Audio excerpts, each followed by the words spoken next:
À l'écoute, exprimez-vous en toute liberté. Ba espion rwandais ba chami maboko a na ba service ya sécurité pe ya défense ya Congo démocratique et que le RDC et BP na kozwa document ya plan ya défense vous allez qui présenter lobby na ministre ya défense Gilbert Kabanda Kuringa mboka na biso e sili ko lengela mikolo miliki uta etuka ya Équateur milulu munene babengi conférence des gouverneurs, 9e édition bien entendu. Wapi mokonzi mboka salaki déplacement ezali mambi tokolobela na kati ya manaka ya lelo pambate kuna balobela ki ete mokonzi mboka bongo la union sacrée et comme plateforme électorale est-ce que kosala mabongo tokolobela ngo na manaka o bande ko balandi na mobianga mina biso o azali susu muto ko présenter te maître Bazin Pembe azali coordonnateur il y a DSM dynamique du changement. C'est maintenant, Azalipe cadre, il y a AFDCA, cher, il y a professeur Modeste Bachi Lukwebo, donc membre, il y a Union Sacrée, topé communicateur, il y a Union Sacrée, topé Siomote et Ndeko Bazin Pembe. Merci beaucoup, Ndeko Kadhafi, pour l'invitation. Merci Penaba Congolais, Nyon Subipai Bazali, Baoba Kolanda Biso. Je profiter na micro na yo pour passer un message ya sensibilisation.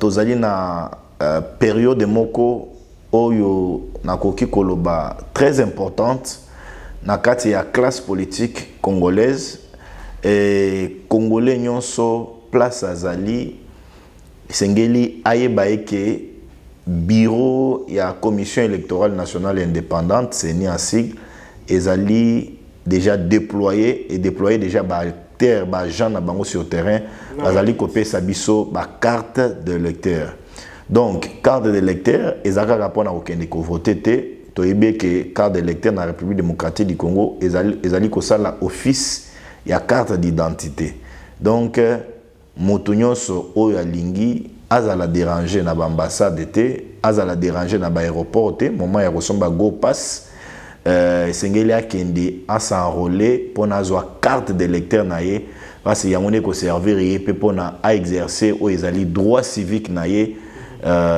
conformément à la constitution na biso na article 5 na yango. Lokolo bandeli par élection na ba ke tokolo belango na kati ya manaka na biso parce que ça fait partie de l'actualité to côté la ka bongo mais kasi na ba 2-3 jours et bandeli oyo na première ère opérationnelle to moni mabunga ko sala mingi to komona ndenge ba réseaux sociaux bato ba ko publier ba photo mususu ebimi na molili ba photo mususu mutoza méconnaissable sur la carte mais est-ce que tokoloba il y avait une sorte de l'impréparation na CENI ou bien tant ezalaki trop écourté ou il s'agit que ba se préparer comme il fallait d'abord nazali comme on appelle ba image ndenge ezali kotamwa na ba réseaux sociaux ceux qui ezali ya solo tokokika kobenga bureau ya CENI bayeba comment ko ajuster pona été maignon surtout ba bureau nyon surtout etambola ba machine ezala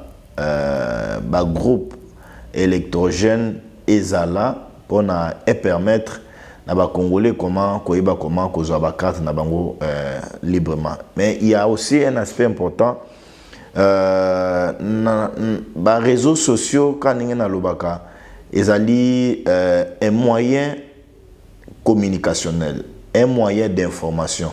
Mais aujourd'hui dans la ville de Kinshasa, précisément nos frères congolais qui vivent dans la diaspora balingi bazali na ba message d'intox, bazali na ba image ya lokuta et il y a certains labos lelo ya bandeko ya PPRD bazali ko lukaba désinformer peuple congolais na kozwa ba carte ko changer ba image parce que rappelez-vous si il y a les ba experts na ba Photoshop na ba réseaux sociaux ils avaient de quoi PPRD c'est monsieur Papi Tamba qui était vraiment expert na domaine wana donc les acquisitions gratuité non ils avaient acquisition c'est une réalité donc parce que mon a monté ton dernier non il a été recruté il était en Europe azo vaguer na librement na ba makamonae c'est PPRD ne ba recruter na poto pour Bayanaya parce qu'on avait constaté qu'il est fort dans le montage. C'est ce qui a fait que mais réalité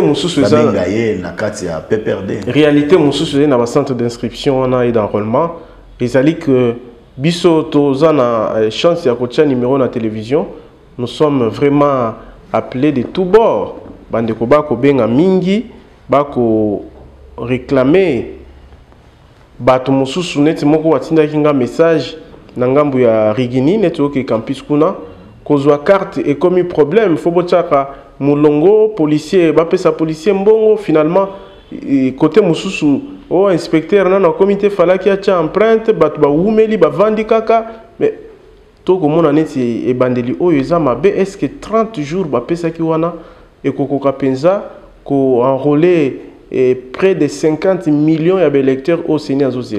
D'abord, concernant 30 jours, bipa union sotonga nazali koleka nazali ko yebisa ba congolais et que tant otoyoka ki président Kadima ya Seni asela ekolobe que non soki nécessité monani bato bazana na ba centre d'enrôlement ebelé ba ko ajouter mikolo donc congolais côté kuna a paniqué et j'ai aussi entendu société civile ko senga que Sengeli ba ajouter puis moi mikolo pour ne permettre ba congolais ñon surtout ba s'enrôler dans ba aire opérationnelle où ils allaient déjà en place na o etaleli ba lakelele o bato bazali ko sala na ba centre d'enrôlement il faut ba na repesa moi checker na nani ne ba kino ba loba ça c'est fort la agent de l'ordre ça c'est fort je me suis pas encore enrôlé moi personnellement nazo zela le moment opportun n'a aucun ko s'enrôler mais je n'ai pas en tout cas avec moi les éléments mais je vous informe parce que na voyo ki sayo ata ba audio ba téléspectateurs na biso notamment baza ko tinda ko ignorer que Kinshasa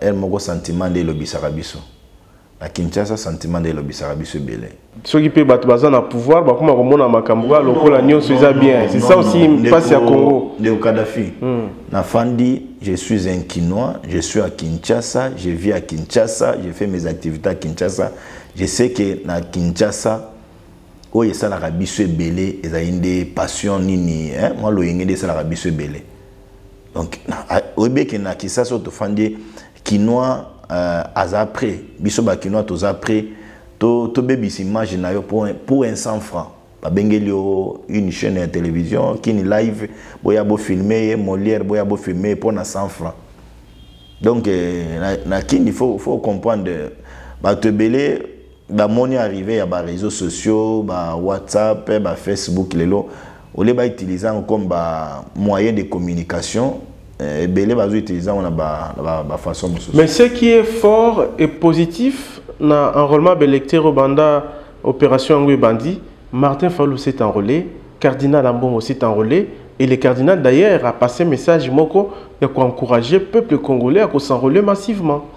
D'abord na aspect oyo lobby ya ba policier soki ezali ya solo je condamne acte ya ko rançonner il y a pas terme mososo wana eza ko rançonner peuple congolais alors que enrôlement ezali ofele bazali ko fotela yango mbongo te donc policier azo sala bongo soki bande ko bongo bazali la moindre des choses ezali ya ko filmer ye ko zwa numéro o ezali na ba na teni na ye et koyeba comment continuer na ba qui des droits pour na ba traquer à répondre na ba fait na ye oyo azali ko sala oyo ezali ko cadre na mobeko te parce que monto mon côté autorité mon côté tango atindi na bureau ya enrôlement ayebisa ye kende oyiba ozo ba tombongo pour na ba se faire enrôler na lombango non moto akomi alanda oyo akomaki na 5h ba enrôler avant oyo akomaki na 6h oyo akomi na 7h oyo akomi na 8h ti oyo akoma na niveau à 17h30 ba air bazali ko kanga ba bureau Martin Fayulu s'est enrôlé et le cardinal Ambongo un message fort et un signal important na période où tozali d'abord nazali ko fustiger déclaration commune tokolobe l'amour oui merci beaucoup ngolobi tokolobe la déclaration commune parce que Martin Fayulu s'est enrôlé. Mais c'est un grand leader. Bon, non, oui, enrôlement, c'est un droit. civique. Moïse Katumbi aussi. Patriotique. Bon, je ne sais pas ce qu'il y a pour s'enrôler parce que il a un problème. Il y a une obscurité vraiment où ils allaient faire coller sur problème. Il y a nationalité. Kabila l'a privé l'enrôlement. C'est pas si cette fois-ci il va se faire enrôler. Ancien gouverneur et récemment bloqué en exil, il était revenu au pays parce que il y a même une vidéo, il y a chef de l'État Oyo alobaki que makambo nationalité ya Moïse Katumbi wana eza biloko ya lokuta babambaye parce que azalaki kotambola nzela moko te na pouvoir à l'époque. Lelo azongi sous étranger. Ndeko Kadhafi, on doit comprendre que eloko oyo elakisaka que moto yazali congolais, ezali papa, ezali mama, bako déterminer ba origine date de naissance ya mwana. Ceux qui maman, papa, bazate, certificat de naissance ezali, ou bien attestation de naissance ezali.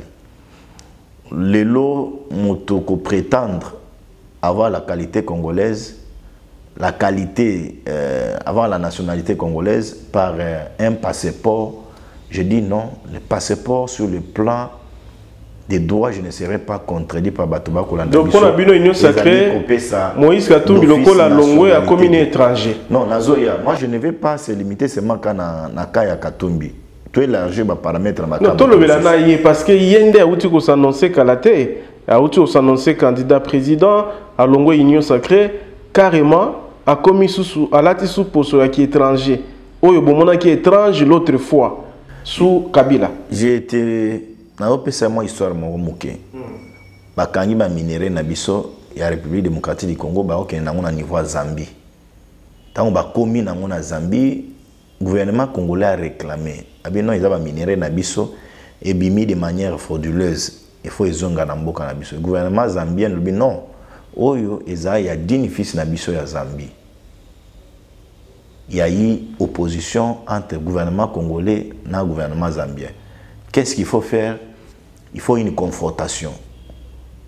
Et quel a été l'étonnement ya ba Congolais à constater que tant que bazolinga ba banda confrontation, le gouvernement congolais et bisi ba zambien, bola ki sabiso mokolo ba minéré. Du côté de la Zambie, c'est lui qui sortait comme ayant la nationalité zambienne, c'était M. Moïse Katumbi Chapwe. Le gouvernement congolais a dit non, celui-ci c'est un sujet congolais. Zambie a dit non, c'est un sujet zambien pour preuve. Yango. Et il n'y a pas que là. L'ancien président Yasseni,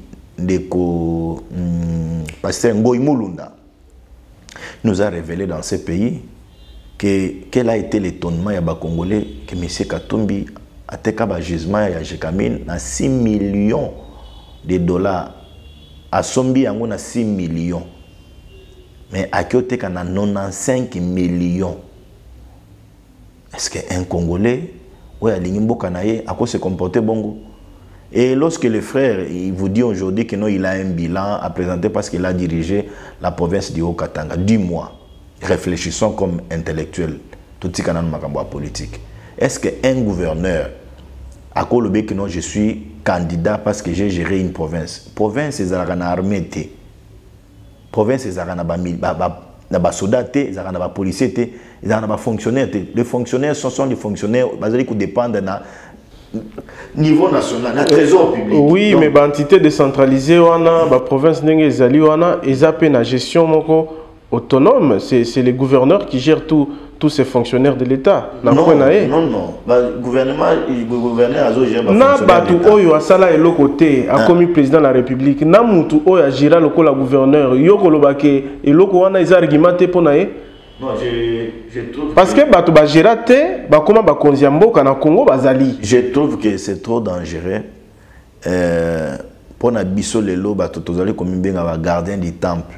Batu bazali ko protéger souveraineté ya mboka. Nous gardons dolingi intégrité ya mboka na biso ezala correct que on prenne les risques ya ko confier gestion ya mboka na biso à une personne où vous allez maîtriser bien. Parce que rappelez-vous, le Congo a des problèmes. la frontière na union surtout. Nous avons des problèmes avec nos frères rwandais. Mais si nous nous hasardons à donner les pays à n'importe qui, vraiment c'est grave. Je te donne un cas. Pour la union sacrée, les pouvoirs, et même ça rappelle Makamboer Moko, hein? Non, pas ça au Moko. Le bail que non, honorable Martin Fayulu s'est enrôlé hier. J'ai vu aussi des photos de Moïse Katumbi circuler sur la toile. Qui s'est déjà enrôlé. Oui, c'est ce que j'ai vu. Bon, je sais pas, moi, je sais pas. Mais est-ce que vous avez vu M. Martin Fayulu hier là être accompagné de sa femme? Et vous ne le verrez pas aussi avec Moïse être accompagné de sa femme. C'est-à-dire elles ne sont pas congolaises. Elles ne sont pas congolaises. Vous voyez? Et puis, vous avez suivi Moïse na TV5.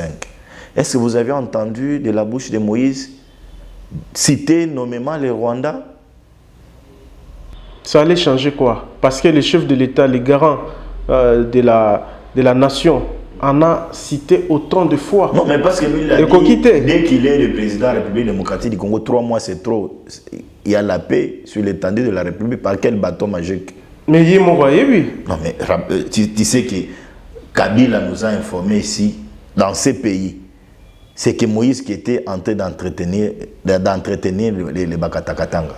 Donc, les lots Kabila, Azarosa na Kalizaraki Mabe pour l'opposition, et comme il référence, il y a Makamba Malamu. Non, au coquille qu'on comparer gestion, il y a la troisième fois. La troisième fois, vous avez illustré Kabila na Makambuto Kosolao. Kabila n'a pas été un modèle pour le Congo.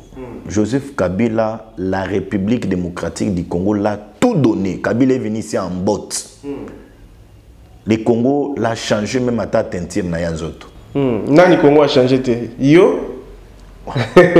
Mais ngai yo yebi nenga banda. Est-ce que yo yebi Kabila nenga banda? Bon, très bien. Kabila banda n'a pas botte. Non, Kabila est venu en botte ici, le Congo l'a tout donné. Kabila est parti. Est-ce que les locaux posaient question?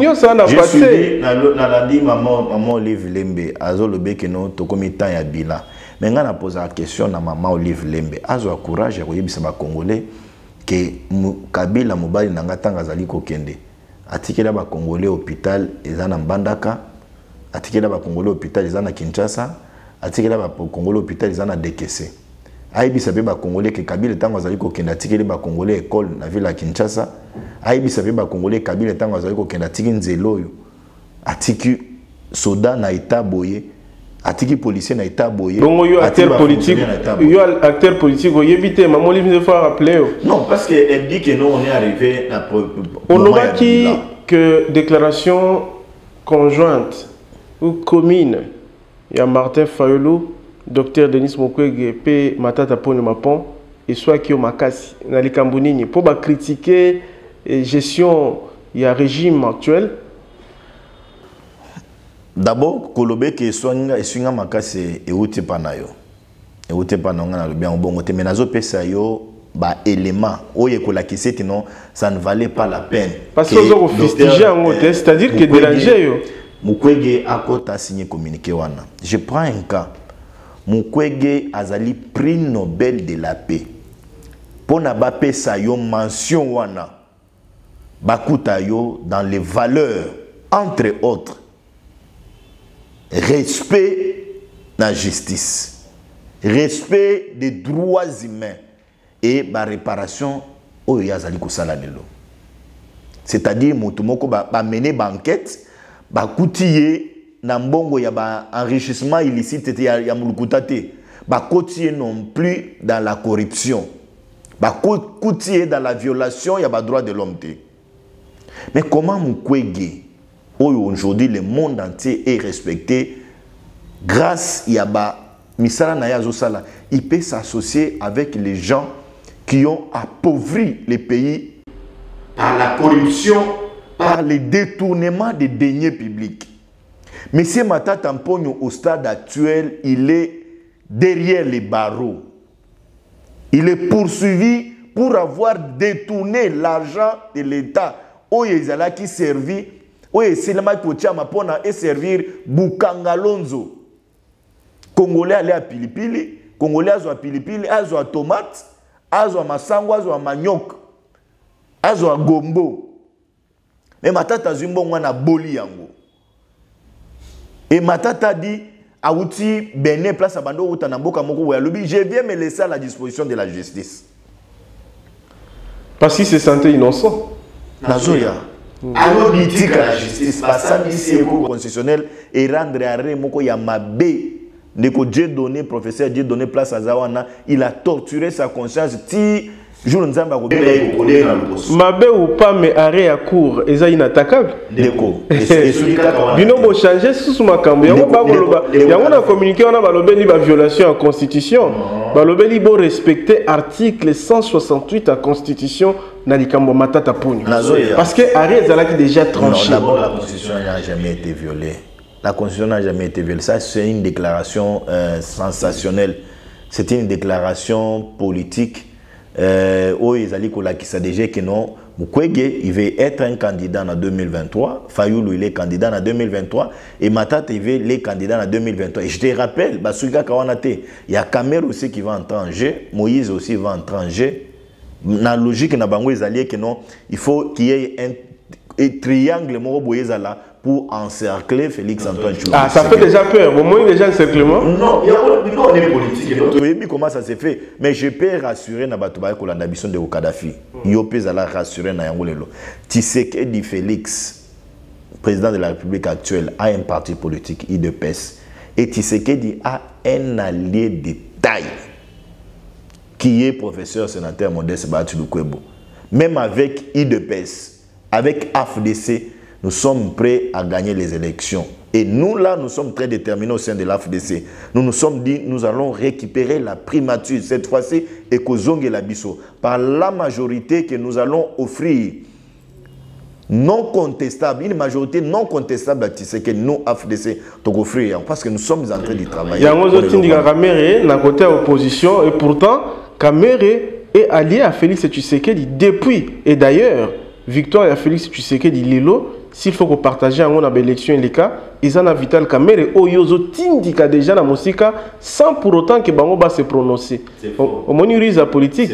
Aux autres, c'est la ruse. Non, ils ont ruse. Oh, non, ça y a le coup de Kamere et Tango Basali Nini Nabangona président de la République. Je peux vous rassurer que non, comment on a appelé ça? Cache, hein? Cache, c'est Koufa déjà depuis calme. Non, on a lobby, il y a un monde et même Félix Tshisekedi n'a bokonzinde et pesaye victoire et élection. Oyo zolo baeza makanisi, on a ne salemité. Mais cache et matérialisa combat ti lelo Félix Tshisekedi azana quitte à bokonzina RDC. Nous avons c'est un fait. Tshisekedi soki azali lelo na pouvoir ezali grâce, je ne dis pas grâce, par la volonté du peuple congolais et par la volonté du Seigneur. Parce que tout concourt au bien de ceux qui aiment Dieu et au hasard la vie. Le peuple est mobilisé par des leaders politiques. Et à l'époque, tout le monde qui n'a pas Ndenge Kamere a drainé le monde si ma Félix. Non, ça c'est un débat déjà périmé. Soko Lingi Lelo. Toujours qui est en 2023, Otala, Oyo leader incontestable, il y a parti Estambo Kanabiso, mon amboka batu le kwebo, Oya Kofri, Natisekedi, et puis Ekozala historique. Ekozala historique de Bonan Kadhafi. Donc, les Congolais Sengeli à retenir le coin. Mais la déclaration commune, on a. Matata est devant les. Natangelo, quelques recommandations, bien, Makambo Bamba Sengi, correspondre bureau à Séni. Correspondre aux cours constitutionnels, trouver consensus dans la loi électorale, puis la cartographie, il y a un bureau, il y a vote, bien un centre, il y a enrôlement, qu'on tique à la poursuite contre Matata Ponyo, et puis tracasserie, il y a Makambo Etali Mpaku, na ba candidat président, semble-t-il, côté comment Matata Ponyo a asphyxié le candidat président. Basengi makambo ebele balobeli pe Rwanda basengi condamnation à Rwanda na bikolo nyonso pe na conseil ya sécurité ya Nations Unies basengi pe ba M23 batika ba position nyonso bazana ngo balongwa babima na Congo. Et loko ya liboso, vous ne pouvez pas demander quelque chose na contraire na yango. Vous avez demandé récomposition ya bureau ya CENI et vous avez besoin carte de lecteur au bureau à CENI ou en EPC. Il faut un communiqué 48 heures après Fayulu à qui s'enrôler. La bureau à CENI ou bango azoboya wana à qui s'enrôler. Bazoboya cour constitutionnel. Enrôlement ils ont un bureau enrôlement ils ont un centre. Bureau ils ont décidé sur la politique. Non mais non Kadhafi. Nani azo dire nani azo kamba CENI. C'est mais c'est Kadima non. Tant que bazo senga récomposition ya bureau à CENI, c'est-à-dire balingi ba mona Kadima la tête à CENI te. Même ba oyo a ba centre d'enrôlement oyo a déployé sur le terrain. C'est sous l'impulsion de Kadima non. C'est Kadima qui est en train de faire ça. On a lobby ko senga quelque chose à contrer na yango. Et puis la Cour constitutionnelle, cette histoire ici de la Cour constitutionnelle, parlons-en. La Cour constitutionnelle est politique, c'est une juridiction hautement politique. Qui se qu'est d'accord qui s'est hasardé et que Atina Moutoumoko na Cour constitutionnelle, où Azana a confiance. Mais tout le monde peut makamnenge salemi tout le monde qui yango kutu ezalaki à la base de la dislocation il y a union FCC cash parce que ba leader ba konzia ba institution mususu o bazalaki membre FCC ba telemelaki yango et cela na mungongo makasi to moni après moi temps Dieu donné à Koti ndenge pe zalaika na matata na makasi bongo ba longo liepeka na ba ndenge moko boye ozo énervé kaka nazo informé le loke Dieu donné ce qui a longwa qui place wana ezali suite ya rien matata poni wana ya comportement naie il n'a pas voulu faire de la loi boussole naie. C'est ça la il n'a pas voulu marcher selon les ordres du pouvoir, non, en quelque sorte. Mais quand bon, parce qu'on dit que ce qui a longué est-ce qu'il y a un place l'article 62, si je l'article 62, si je ne me trompe pas, il y a la Constitution. Et ça dit clair. Le président de la République, le premier ministre en exercice, ils sont déférables, ils sont justiciables devant la Cour constitutionnelle. Mais comment Dieu donné à Kobimisa Remoko Kaboye pour au Matatampo et Bako Sambisa devant la Cour constitutionnelle? Ça se créait un flou dans la tête des Congolais. Mais créer un précédent grave. Et ça, la Constitution, comment que Bako Sambisa est la première ministre en exercice et non pour n'a pas fait au Asala la premier ministre. Non mais dis-moi alors, bah fait au Matata combien de temps la première ministre? C'est passé une prescription ça passe wana. Donc aucun na débat na bisoté débat ezali déclaration ba Fayulu. Soko kopé sangata na dossier wana. La lingi na ebisa président ya Cour constitutionnelle. Que Kamulete soki lelo bande ko basali déclaration commune wana ezali ko bebisi image à justice. Yépe Dieu donné Kamulete Tepe à cause de la responsable. Pourquoi? Parce que dossier ya matata Cour constitutionnelle, Cour de cassation bakati. Batindi na Cour constitutionnelle pour la Cour constitutionnelle a interprété l'article 162. Mais il y a Cour constitutionnelle balobi justice. Cour constitutionnelle balobi que matata aza justiciable devant la Cour constitutionnelle. Mais tina lelo. Comment dossier ya matata izaka na tiroir na ye? Azwa yango a fixé. Ce qui matata azali innocent, Congola ibeke non ali innocent. Ce qui matata azali ba indice sérieux ya culpabilité zali na charge na ye. Tout le monde a yango. Est-ce que ça pourquoi on azali ko attribuer que responsabilité wana ce qui le lo matata Mukwege Fayulu balingba bebisi image ya appareil judiciaire en mboka na biso na juridiction ya munene ya likolo toza na Cour constitutionnelle Dieu donné Kamulete à cause de la responsable parce que bomba dossier matata. Est-ce que thèse au bango ba soulever wana que justice ezala aux ordres T et 8 places T na argument zo na ba questionnement zo se poser parce que ceux qui ezalaki likambo oyo ya pété ezalaki likambo oyo les kana cour normale ya justice et ko kozwa koko sotembele déjà babanda ko sambisa ye yo moko déjà opesi yano au rejoindre déclaration wana na le bien na rejoindre déclaration wana nga nazo rejoindre déclaration na kolobe que non na kati ya déclaration wana nazo responsabiliser Dieu donné Kamulete si je me trompe pas nazo responsabiliser parce que yende azali ko bomba dossier matata tina mokolo lelo matata sengeli azala asambisa mai pa na ye place ya azali ko kamba mais azo umela bwa nini azo umela bwa sikoyo yoza mutombe koza avocat contradiction wana ozo expliquer ngo ndenge nini contradiction entre Ari a dédonné Kaluba na il a dédonné Kamoleta contradiction parce que c'est sur le même dossier le premier président a précédé qui l'actuel président de la Cour constitutionnelle a dit que Matata za justiciable était donc bako landela yete yé mususu alobi bako landela contradiction on a bino bo na nyo sacré bozo interpréter ondeni. D'abord sur le plan des droits procédé à cause dossier la Cour constitutionnelle kotindango na Cour de cassation na parquet général près la Cour de cassation parquet général près la Cour de cassation batindango na Cour de cassation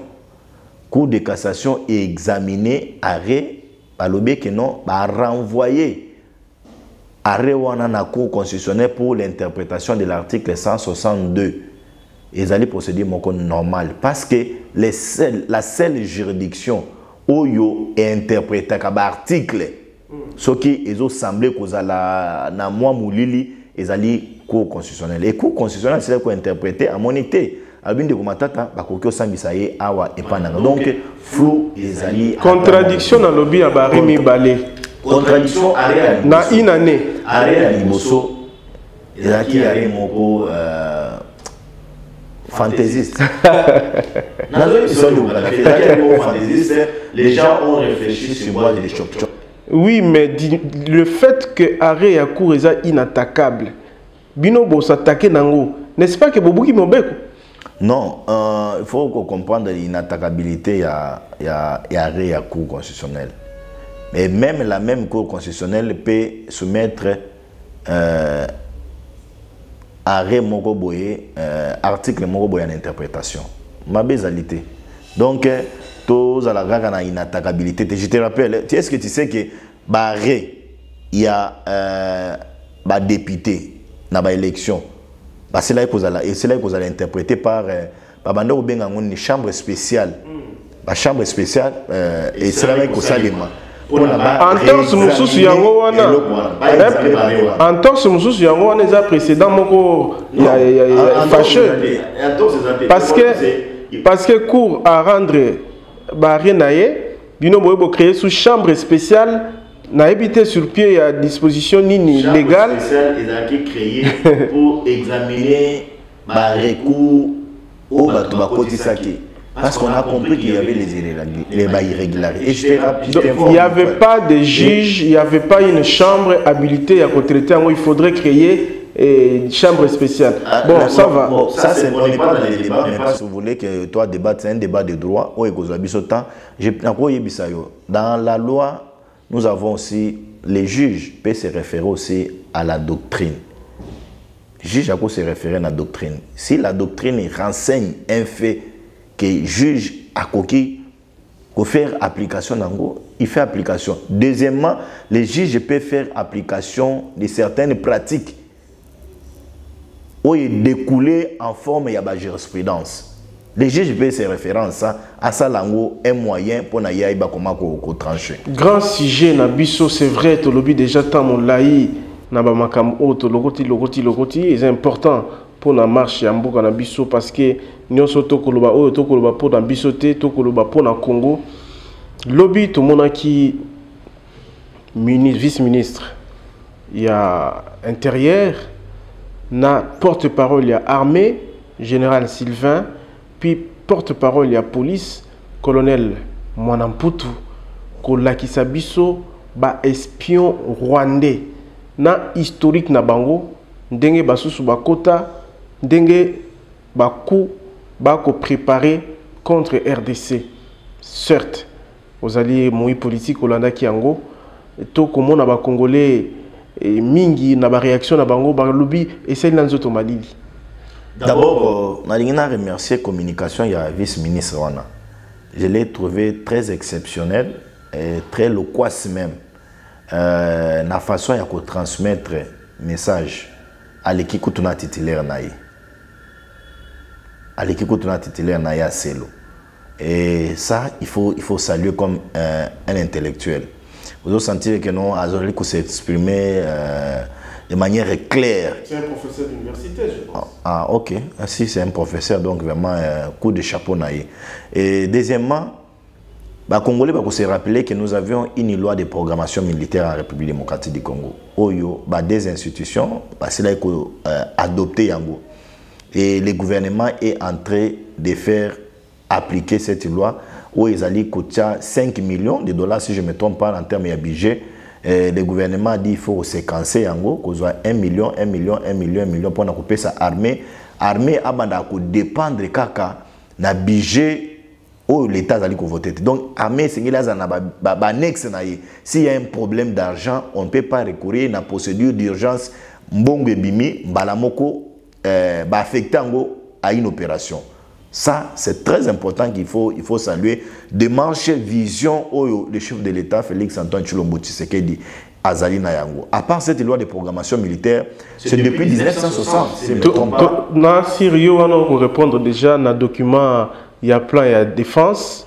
Il y a sujet rwandais, espion rwandais, ou présentant qui biso. Nazo ya na espion rwandais. Nazo pesa na. Je vais répondre à la question, je ne m'échapperai pas parce que Kagame c'est un sanguinaire. Bakota ki ndenge nini parce que tokoyoka mususu akota ki na 2020, mususu akota ki na 2000 soki combien. Donc bakota ka ndenge nini parce que toi ba service nyonso moins na ba frontière. Aner azali DG mazali na ba service mususu obiso to yebite bazali. Batu wana ti ba koya kozwa na ba kosala ba démarche ya kozwa na ba plaque ya immatriculation ya ba diplomate. Mais finalement et ça l'a rendu. Est-ce que Mboka a okufa solo te?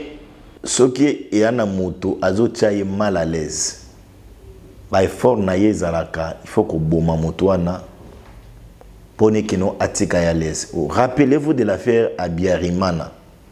C'est même affaire où ba criminel, ba sanguinaire, ba terroriste wana, ba espion wana ba kota na République démocratique du Congo pona ba ya bosala. Congolais faut landa biso bien. Donc Kagame a envoyé ses espions dans le Canabiso pour récidiver na Oya Salagana président Abiyarimana avec un certain ya Uganda au Bakufaka au Abomaka Bango. Il a voulu encore que ça dans la République démocratique du Congo. Donc Batouana, Basombi terrain, permis l'aéroport Angeli, Bakomi au Fanda déjà, pas travailler en complicité avec certains généraux ya Katia Mboka Nabiso. Ce qui est bon pour nous, que l'élo surveillance et la République démocratique du Congo, et Zalika Kanamamboko et l'armée, et la police, même le peuple congolais a commis gardien du temple. Yamboka naye. Bako vana pe na immeuble Interpol na Katia Gombe Penza. Ah bon. Moi je n'ai pas tous ces éléments-là. Mais c'était dit. C'est ce qui s'est dit. Bien sûr. Je n'ai pas suivi l'élément jusqu'à la fin, mais ça c'est très grave. Et puis c'est ça. Mais un criminel opère de manière. Et puis Bazama espion. Pour espion, c'est Bazama Tumoko très bien formé dans le service de renseignement.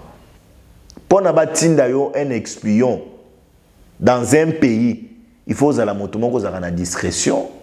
Très effacé et puis on a l'expérience et puis bah espion on a ba fandaka na ba place moko stratégique place il y a ba institution tala cible na bango ba sombi lopango na aéroport Anjili et puis moko na kati ya ba mikana na yoana aki opesa adresse ya Kingasani que afandaka na Kingasani pour na basa il a certificat d'enregistrement et lopango place bazali. Et baba à côté ba menkao et puis ba yé na sens nini na sens ya ba ONG ba humanitaire. Le problème est ça, c'est vrai.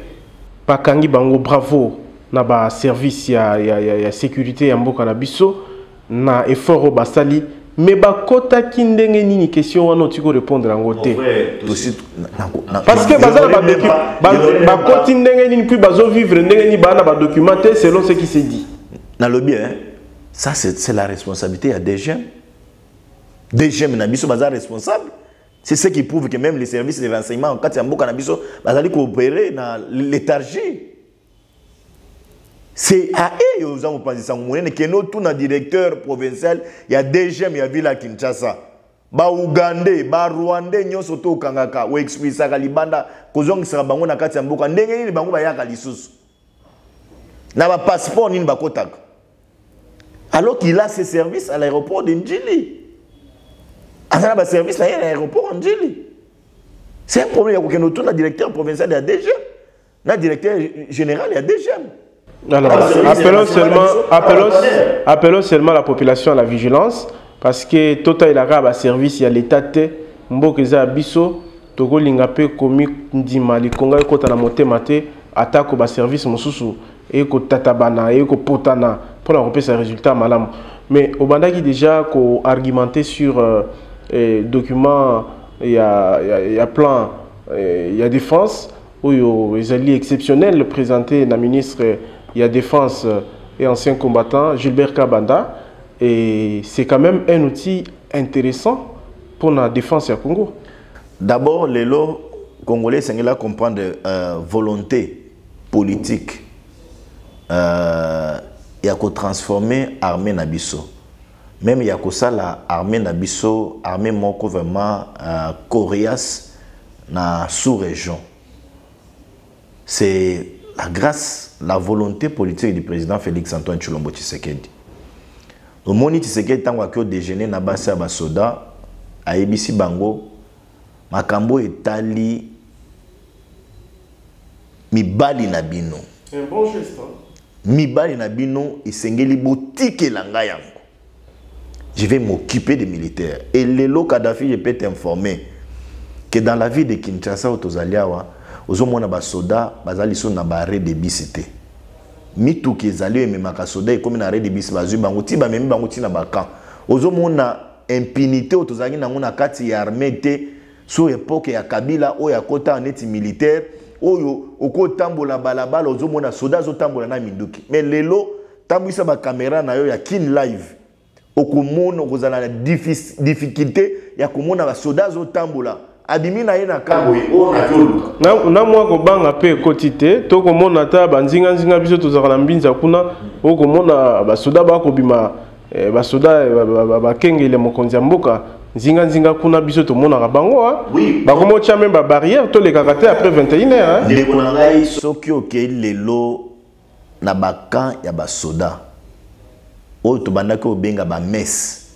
et sezongi à 12h soda qui ozwa tamwa masai na ye ya loso ameli atamwa muke mwa mai na ya wana ngana monaki yango déjà parce que nakendaki état major général natikaki colonel moko nazwaki na nzela et voilà je l'ai vu akebena kozwa moi te moi miliki moi sardine moi lipa je sais pas sardine ce que ça je suis content pour na congolais amone que non ils ont été pas dans la politique te royol wa mutanyo sakazo ko sake ou te pas dans journaliste non wana ngana lo makambo o na moni oui mon frère sardine de peut-être exagéré mais moi miliki lipa tout ça à l'époque de Joseph Kabila nous avons vu les généraux au sala commerce soldat sala la commerce c'était de lo ba sala te moko utego démissionnaire na équipe monene bando gérer na ville à Kinshasa non pourquoi auto-démissionnaire Azaraliso n'a pas de sport. Tant que tu sais que tu es à côté, non, toi tu es militaire, aux agents général. Au coup ça là, bon aux ouaka pour supporter l'équipe aux ouaka tu dois laisser. Général lui. T'es ami sinon, ou azaki moto avec club. Et ça, il faut saluer. Et tous ces généraux là à l'époque de Kabila, bazaki na basi na bango na ba immeuble nyonso na Gomba, ba vice maman. Bamituaka ya ba TX basi na bangwana ba vice mama na bangwana ba bando sala ba Dubai OK ba Dubai na ba aéroport ba okendo fele wana ba vie privée à bateau mais c'est Kabila oyaye wana ba vie soldat il n'a pas bien entretenu les militaires voilà tolobaki awa namoni ba bisinga ke minute na biso esili na yo émission ekendanga logola mo molingalika ya boye ba ça bien Bakissa argument 30 secondes. Le président de la République, 1200 jeunes, ils la recruter na Kitona. Kitona, si je ne me trompe pas, côté Congo central là. Kitona, si je ne me trompe pas. Congo central, base militaire, comment on appelle ça? J'ai vu les jeunes là-bas, 1200. Tu sais qu'il y a à visiter Bango. 10 000. 10 200. 10 200. Tu as 1200. Ah, ok, je 10 200. À Moni Bango, après, comment on a Bango, il faut que place Bozo Lala. On a comment Bozo Lia. Et là, coup de chapeau, na nouveau chef d'état-major général Christian Chiwewe. Félicitations. Et nous voulons sentir la discipline militaire s'amplifier de plus en plus avec des documents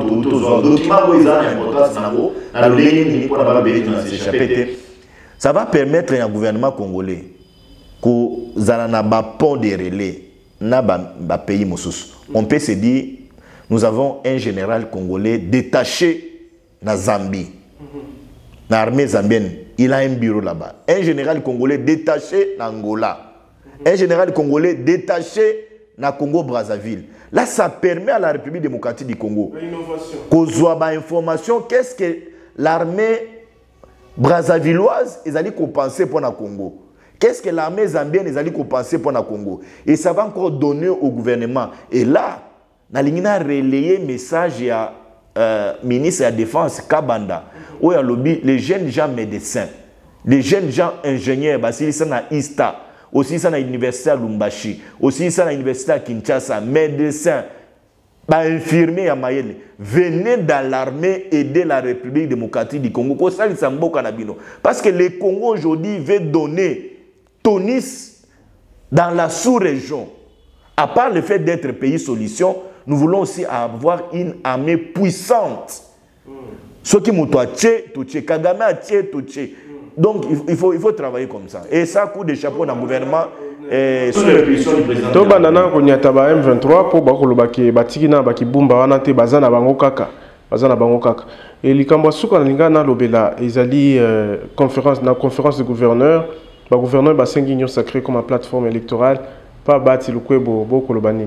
D'abord, c'est une bonne idée. C'est une bonne idée. Et Zouta, na bateau, bazana gestion quotidienne, il y a des provinces, 26 provinces de la République démocratique du Congo. Ce sont eux qui sont en contact avec les Congolais où ils vivent dans fin fond. Congolais landa. Et ceux qui ont des désiderata, ils vont soumettre yango la conférence des gouverneurs pour que non union sacrée et se transformer en plateforme politique électorale.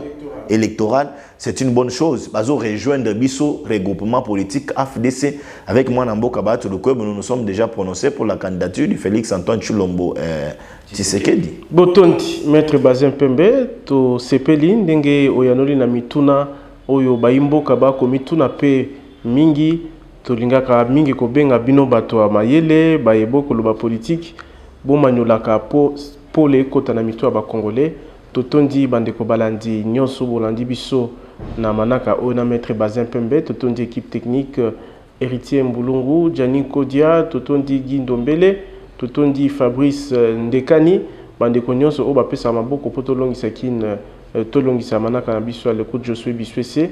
Merci na ingénieur Patrick. J'ai cassé toujours Botonga Congo et Kende Liboso. Merci pour la caméra Oeli Bisso. Merci à Joseph Yannou Bokumo depuis Canada. Frère Jean-Louis Mbioka na Toulouse. Totondi Bino Bandeko Balandi. Bonne année dans Botana Bino.